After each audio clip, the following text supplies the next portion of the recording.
being there for us. Not a problem at all. Well, mate, I've had a chance to take a listen to the album, and I've got to say congratulations. This is an absolutely fantastic album. Oh, cheers, Dave. I appreciate that. Mate, I've got to ask, you guys went through absolute hell, you personally and also as a band just before this album. Tell us a little bit about what it was like to actually get into the studio and finally get the chance to work on this album. Oh, it was a lot harder than I anticipated it to be. I thought, I've been doing vocals for years. It's another album, fine. Let's go in and let's do what we normally do. But unfortunately, everybody had raised the bar except me. So when I went in, I was just way behind everybody else when it came to quality. And I was just fudging everything. And it just wasn't working. And I couldn't connect with the music anymore. And I felt really quite distraught. And I thought, maybe this has to be an instrumental album, or maybe they need a different vocalist for this album, and I'll perhaps come back on the next one, because I don't know what the hell is going on with this one. And it was only with a lot of prompting from Andrew, excuse me, and the new studio engineer Mark Minott, that I actually managed to reconnect with My Dying Bride, and I thought, okay, we'll give it a harder shove and see what happens. And God, the vocals took a year to do. Obviously not every day, but it was relentless. Double tracking, triple tracking the vocals, singing the lines 10 times and trying to achieve different effects, just for experimental purposes. Because we're looking for something new and exciting, which is nice that we've still got the hunger and the desire to do something new after 30 years. But it was really tough. I'd kind of fallen off the wagon and I couldn't get back on. Without these guys prompting me, I might not have even appeared on this album. So I've got to thank those guys for it. But yeah, this was a tough one, a real tough one. I don't want to go through this process again. Yeah, definitely. How did you get that reconnection again? Like, did you take time out and go away for a while, or did you just have to keep talking to the guys and get through it that way? Well, it was a bit of both. As I say, the vocals took about a year. That's me walking off saying, right, I can't do this, I need a bit of time. And everyone being very patient, particularly Nuclear Blast. We'd signed this new deal with those guys. But because they knew what I'd been through, there was never a deadline for this album. They just said it's ready when it's ready. You do what you need. And so I would take time off, and I'd just go for a drive, and I'd go for a walk, and I'd take a couple of weeks off, and try and figure out what I wanted. Was this still what I wanted? And I'd convince myself, yeah, this is what I want. Let's go back into the studio, and I'd try again. And you can tell by the silence, when you record a vocal and the music stops, and you're listening for the accolades that don't come, and you realise, all right, it's another take then. And then it's another take, and another take, and another take, and it's so demoralising. But the guys were there saying, come on, you've got it in you. We've heard you sing similar stuff before in the past. It's nothing new what you're doing, but it certainly felt like it was new, and it was just so tough. Without the prompting from Andrew and Mark, like I say, this could have been an instrumental album. Yeah. Now, without trying to be sensationalist, but with everything that was going on with your daughter and also with the two members leaving, was there ever a time when you thought that the band was going to end at that point? No, I mean, you sometimes think, this is a bit tough, but the thing about My Dying Bride, although we're really serious about what My Dying Bride is, it's still a hobby for us. We do it at the evenings and we do it at the weekends, and it's not the be-all and end-all. So, if we relied solely on the income from the music, when you get a hurdle, you're frustrated and angry about it because it's going to upset your income or the flow of your life somehow. But because the band's an evening and a weekend thing, it's like, yeah, we'll get over that eventually. We'll just leave it and see what happens. Yeah. So yeah, Calvin left, and it just meant Andrew could write all the guitar stuff, which he loved doing. And then Sean, the drummer, left, which was a bit of a surprise. It was on the eve of recording, but we managed to find Jeff, the ex-Paradise Lost drummer, who knew the studio, knew Mark Minor, the producer, came in, did wonderful drums for us. So, every cloud has a silver lining. There are always hurdles for us, and we get over them and we crack on. You dust yourself down, you get back up and you say, right, bring it on. I'm enjoying doing this. I formed a band to make music with my mates. That's why I'm still doing it. Yeah. And when you stop enjoying it, that's when it's time to call it a day. And although we've had hurdles, we still enjoy doing it. So that's why we're still here. Definitely. You mentioned Jeff. I was going to ask this much later on, but I'll ask it now. Having Jeff and Neil come into the band, tell us a little bit about why you chose those guys and what you feel they bring to the band as well. Well, when the previous drummer left, it was, I think, a day or two before recording the drums was due to begin. So there was a bit of a panic going on there until Mark, the studio owner and engineer and producer, said, look, I've got Jeff Singer's kit is here in the studio, because they used to be in a band together called Kill to This back in the 90s.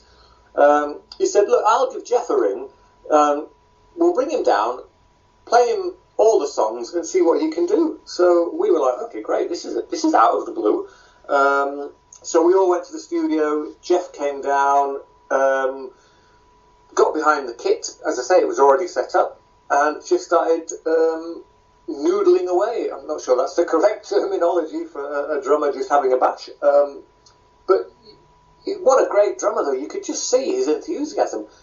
And we were like, all right, we're going to delay the actual recording, but not by much. And in a couple of days, Jeff pretty much nailed the whole album. Yeah. So, we ploughed on, and it was wonderful. Obviously, there was a few retakes here and there and a bit of prompting, but for the main part, Jeff did a sterling job. Andrew did all the guitars because Neil didn't join till the album was pretty much in the bag. Because obviously, while we're still putting the album together, we've got one eye on playing live as well. And we needed a guitar player to play live, so we needed to get that sorted out early. And Neil is in a band called Valafar, a local band. And we just said, look, Neil, could you help us out in a live capacity?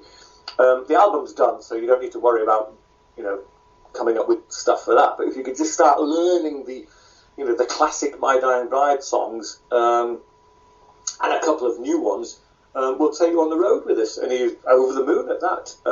So yeah, we've over the last couple of years, we managed to gain 2 new members of the band, as well as a new sound engineer, because Mags, who we used for every single album, is so busy he can't fit us into his schedule anymore, which is a bit of a shame. But it also meant we've now been exposed to Mark Minor, who's come up with an immense sound for the album. And Mark's also going to be our sound engineer when we play live as well. So we've got 3 new guys going on the road with us this year, and that's something to look forward to. Yeah, definitely. How important is it to have the right sound engineer? We're finding here in Australia at the moment that there seems to be this trend where a lot of young bands are like, oh, I don't need a studio, I don't need a producer, I can do it in my own lounge room. How important is it, though, to have that really, really good sound engineer working on your music?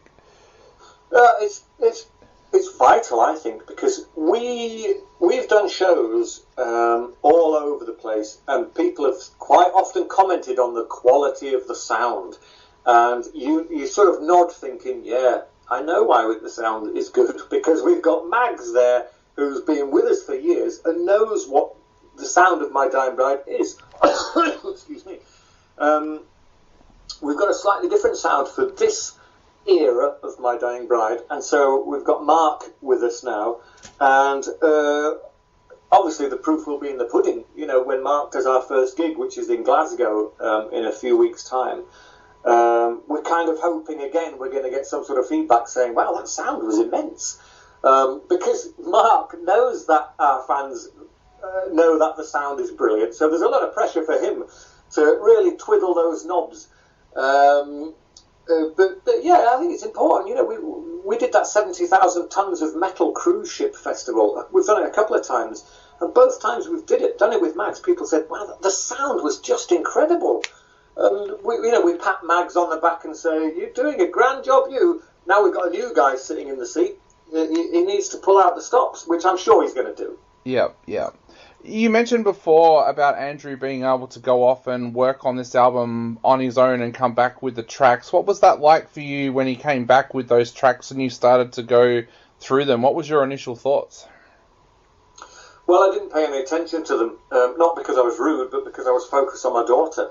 And he would obligingly send me over some riffs, and I just wouldn't listen to them because I couldn't concentrate on My Dying Bride. I had bigger fish to fry.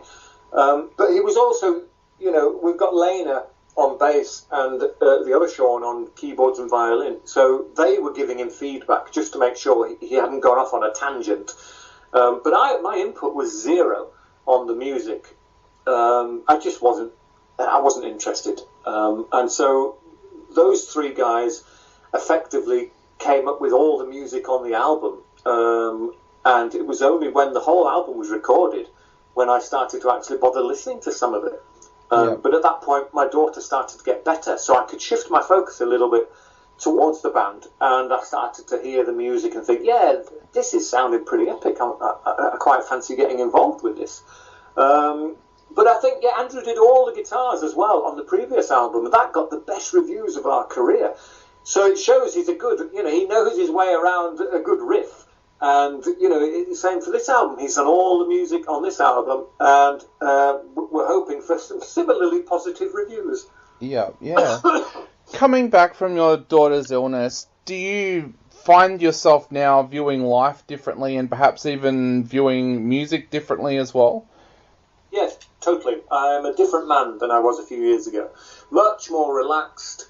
I don't let things that are trivial irritate me like I used to in the past. If you're driving in your car and someone cuts you up, I'd be all over the place, effing and blinding, and these days I couldn't care less. If someone wants to do that, fine.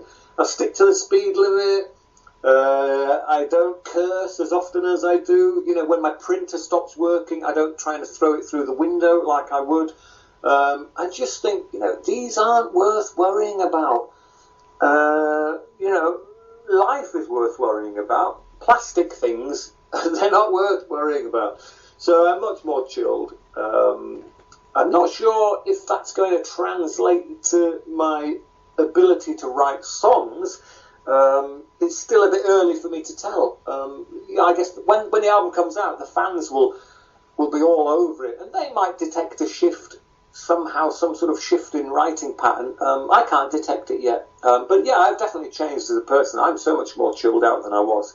And I'm kind of bringing that to rehearsals as well. Sometimes someone would show up 20 minutes late for rehearsal, and in the past we'd berate them endlessly for not being on time. And now it's like, do you know what? We've got a kettle and tea and coffee. Just chill out and have a brew. And when all the band are together, that's when we start making a noise. So, I'm hoping that my chilled ambiance is going to rub off on the rest of the guys and everybody else who I meet. Yeah. And you mentioned just before that you've got a show coming up in Glasgow in a few weeks' time. How excited are you about being able to get back out on the stage, but also to present some of the new material in a live setting as well? Well, excited is not the word. Terrified is more apt, I think. By the time that Glasgow gig comes round, it will be nearly 3 years since we last played live. Wow. 2 new members in the band, a new guy fiddling the knobs, new songs. It's terrifying. After all this time, you would think, we just waltz onto stage, do what we do, people love it, and, job done. It's not like that at all. When we go to rehearsal, and we've got a rehearsal this Saturday, there is a very palpable sense of impending doom. And it's not just the music.